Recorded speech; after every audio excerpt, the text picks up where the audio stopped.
Hello everyone, welcome back to grass root Pathshala. और बहुत दिनों बाद लेकर आई हूँ साइकोलॉजी की वीडियो एंड आई होप आप सब समझ रहे होंगे। इतना मुश्किल दौर चल रहा है, सिर्फ हमारे लिए नहीं, हर एक इंसान के लिए। पूरे वर्ल्ड में कोरोना फाइटिंग चल रही है। हर कोई बस आज एक मोटिव लेके चल रहा है कि भाई जिंदा रहना है, राइट। और जब आप साइकोलॉजिकली स्ट्रांग होते हैं ना यहाँ से, तो बिल्कुल कर सकते हैं। तो वी ऑल कैन डू। तो शुरू करेंगे, ज़्यादा बिल्कुल भी देरी नहीं करने वाली हूँ मैं आज। बहुत समय बाद आई हूँ वीडियो को लेकर।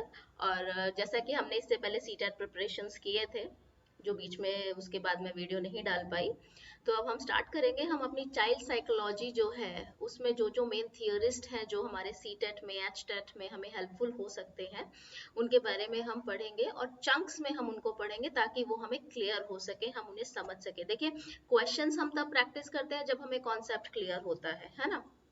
तो नाउ फ्रॉम हियर हम क्या करेंगे, हम वीडियो जो लेकर आएंगे आपके लिए, उसमें हम कोशिश ये करेंगे कि हम एक थियोरिस्ट को डिटेल में एक्सप्लेन करें। और एक साथ एक पूरी लंबी वीडियो ना बना के मैं कोशिश करूंगी कि मैं छोटे छोटे चंक्स में आपको एक्सप्लेन करूं जो जो इंपॉर्टेंट चीजें हैं। क्योंकि बहुत ऑब्वियस सी बात है, जब 1 से 1.5 घंटे तक की कोई वीडियो अगर आपके पास लगातार हो, तो ऑब्वियस आप बीच में उसको रोकेंगे जरूर, क्योंकि बहुत मोनोटोनस हो जाता है उसी को सुनना, लगातार वही चीजें बार बार रिपीट करना। तो हम हर एक चीज को चंक्स में पढ़ेंगे, छोटे छोटे टॉपिक्स लेकर आएंगे ताकि आपको क्लैरिटी भी आए और आप उसे सुनने की क्षमता भी रखें। ठीक है, क्योंकि हम साइकोलॉजी कर रहे हैं तो कहीं ना कहीं साइकोलॉजिस्ट जो कहते हैं ना, इंटरेस्ट बरकरार रहना चाहिए, तो उसी के हिसाब से पढ़ेंगे बिल्कुल। और एक लंबा स्ट्रेच बिल्कुल नहीं लेने वाले हैं हम, आराम से पढ़ेंगे। ठीक है, बहुत टाइम है हमारे पास, बस मेहनत करनी है। तो चलिए शुरू करते हैं। आज हम पढ़ेंगे जीन पियाजे। और जीन पियाजे के बारे में हम सब जानते हैं, उन्होंने थ्योरी दी थी कॉग्निटिव डेवलपमेंट की। तो आज हम सिर्फ इतना जानेंगे कि जीन पियाजे जो है वो कौन थे, उन्होंने किस तरीके से सोचा, क्या सोचा और क्या उनके दिमाग में आया कि उन्होंने एक थ्योरी दे डाली। ठीक है, और उस थ्योरी की डिटेल्स फिर हम धीरे धीरे आगे बढ़ेंगे। So let's start. तो जान लेते हैं जीन पियाजे जी कहते क्या थे, वो क्या करते थे, थोड़ा कुछ उनके बारे में जानते हैं। और बहुत कॉमन चीज है जो आप सब लोगों को पता है कि वो मतलब चाइल्ड साइकोलॉजी जब उन्होंने दी थी तो एक्सपेरिमेंटेशन किए उन्होंने, 4 स्टेजेस दी। लेकिन उससे पहले, वो 4 स्टेज देने से पहले ऐसा क्या स्ट्राइक हुआ कि उनको 4 स्टेजेस में वो इतने इंटरेस्टेड हुए और उन्होंने सब स्टेजेस डेवलप की, that we will come to know today. देखिए, यहाँ पर लिखा है one of the most popular theories of cognitive development was created by Jean पियाजे। बहुत बड़ा फैक्ट है ये, आप सब जानते हैं, वरना पियाजे जी सबसे पहली प्रायोरिटीज नहीं होते आपके कॉम्पिटिटिव एग्जाम के, जो कि बच्चों से रिलेटेड है, राइट। तो यहाँ पर जब बात आती है कॉग्निटिव डेवलपमेंट थ्योरी की, तो यहाँ अपने आप में बहुत बड़ा नाम है हमारे पियाजे जी का। ठीक है, तो हमेशा याद रखिए सबसे पॉपुलर थ्योरी कौन सी थी कॉग्निटिव डेवलपमेंट की, किसने दी थी, जीन पियाजे जी ने। अब जीन पियाजे जी ने जब ये थ्योरी दी तो उनके दिमाग में बहुत कुछ चला होगा, बहुत कुछ ऐसा आया होगा जिसके बेसिस पे उन्होंने ये एक्सपेरिमेंटेशंस किए, काम किए। So let's know about that. A Swiss psychologist, इसका मतलब वो कहाँ से थे, पियाजे कहाँ से थे, वो स्विट्जरलैंड से थे, इसीलिए हम उन्हें स्विस साइकोलॉजिस्ट कहते हैं। तो जनरली ऐसा पूछा नहीं जाता आपसे कि वो कहाँ से थे, बट आपको पता होना चाहिए। ठीक है, जब आप किसी के बारे में जानते हैं, अगर आप ये जानते हैं कि ये मेरे मामा जी हैं, तो आपको पता होगा ना आपके मामा जी कहाँ रहते हैं, राइट। तो उसी तरीके से अगर आप अपने फैमिली मेंबर्स के बारे में जब जानते हैं, तो आपको ये मालूम है वो कहाँ रहते हैं, कहाँ से बिलोंग करते हैं, उनकी फैमिली में कौन कौन है। तो भैया ये तो हमारे लिए नौकरी का सवाल है, जीन पियाजे जी के को पढ़े बिना आगे कैसे बढ़े। तो बिल्कुल जानिए, कहाँ से थे, स्विट्जरलैंड से थे। इन्हें स्विस साइकोलॉजिस्ट कहा जाता था, who believe that cognitive growth occurred in stages. इनका मानना क्या था, इनका मानना ये था कि जो कॉग्निटिव डेवलपमेंट होती है, हमारा जो विकास होता है, कॉग्निशन जब हमारा डेवलप करता है, तो वो कभी भी ऐसा नहीं है भैया आज यहाँ से एकदम से हमने फ्लाइट ली और हम पहुंच गए, नहीं जी। वो स्टेजेस में काम करता है, एक प्रोसेस से काम करता है, वन बाय वन काम करता है, वो ग्रेजुअल काम करता है, कभी भी सडन नहीं होता। Okay, Piaget studied children through to their teens in an effort to determine how they developed logical thinking.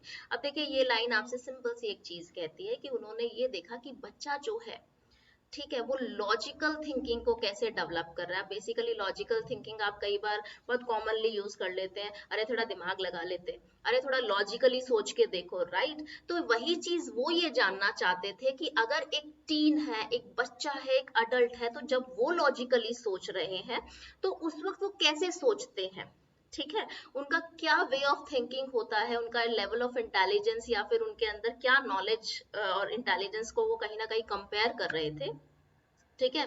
तो उन्होंने उस वक्त क्या किया, उन्होंने एक थ्योरी दे डाली, ठीक है। अब थ्योरी जब उन्होंने दी तो उन्होंने क्या किया, उन्होंने ऑब्जर्वेशन की, जो कि उनकी थ्योरी का सबसे मेन पॉइंट आता है ऑब्जर्विंग, ठीक है। तो उन्होंने जब ऑब्जर्वेशंस की तो किस पर ऑब्जर्वेशंस की, किस तरीके से काम किया, बहुत इंपॉर्टेंट है। जीन पियाजे की जो थ्योरी थी, ठीक है, हम सब जानते हैं कि उसमें 4 स्टेजेस थी, ठीक है। अब वो जो 4 स्टेजेस थी वो किस चीज पर फोकस कर रही थी ये जानना बहुत जरूरी था। तो सबसे पहले जो उनकी थ्योरी जो थी वो फोकस करती थी कि सिर्फ ये नहीं जानना है हमें कि बच्चा कोई चीज समझता कैसे है, ठीक है। His theory focuses not only on understanding how children acquire knowledge but also on understanding the nature of intelligence. This is what we were talking earlier, right? कि सिर्फ वो ये नॉलेज को या समझने को लेकर बात नहीं थी, वो कहीं ना कहीं नॉलेज और अंडरस्टैंडिंग के बीच में एक तोल मोल सा कर रहे थे, वो समझने की कोशिश कर रहे थे, ठीक है, कि वो किस तरीके से बच्चा सोचता है, किस तरीके से बच्चा अपनी इंटेलिजेंस को यूज कर रहा है, क्या कर रहा है, कैसे वो किसी भी चीज को ऑब्जर्व करके आपको कोई जवाब भी देता है तो उसमें कहीं ना कहीं वो किस तरीके से सोच रहा है, बच्चे की क्या थिंकिंग है उस वक्त, वो उस पे काम कर रहे थे।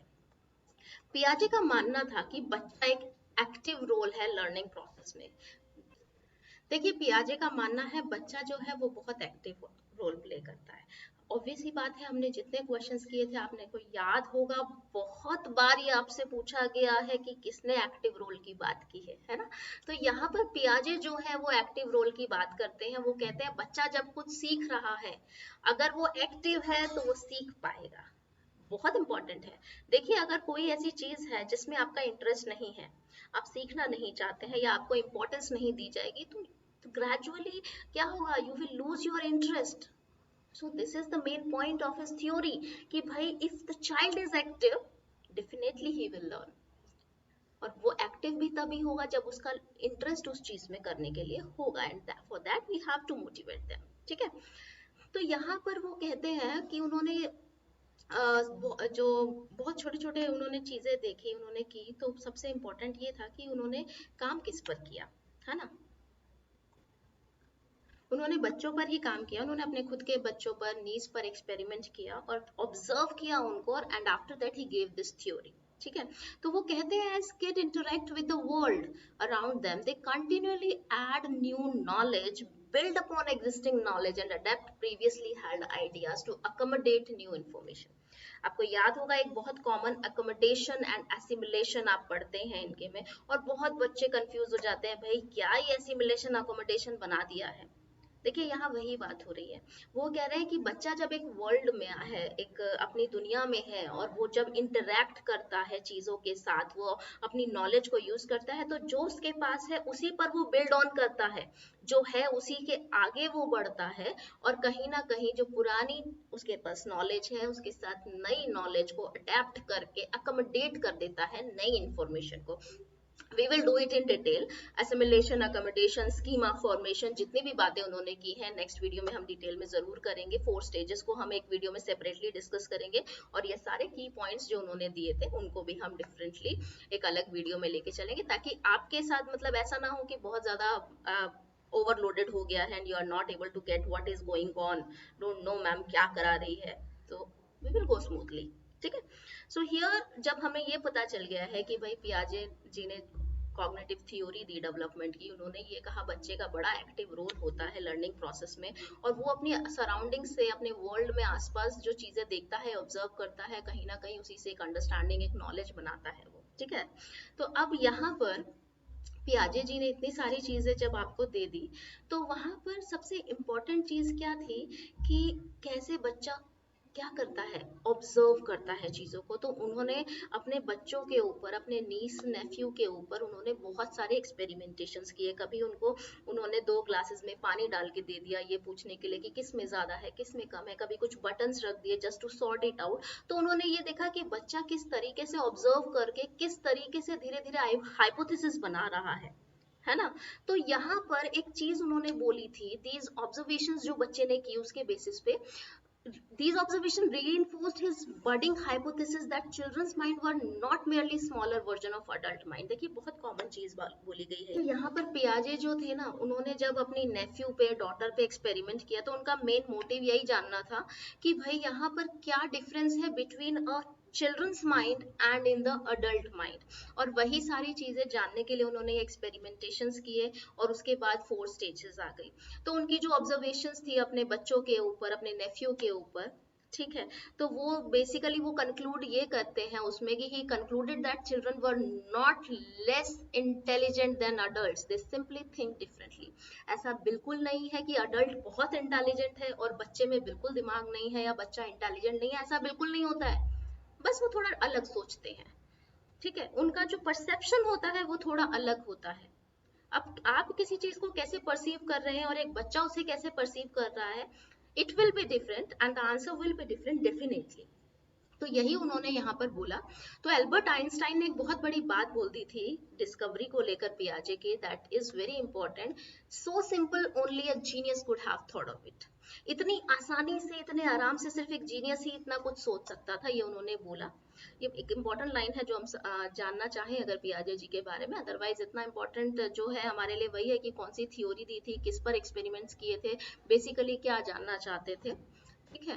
अब यहाँ पर आती है स्टेजेस। उन्होंने 4 स्टेजेस जो बच्चों की डेवलपमेंट के लिए दी हैं, उसमें उन्होंने कुछ एज ग्रुप्स भी बांटे हैं।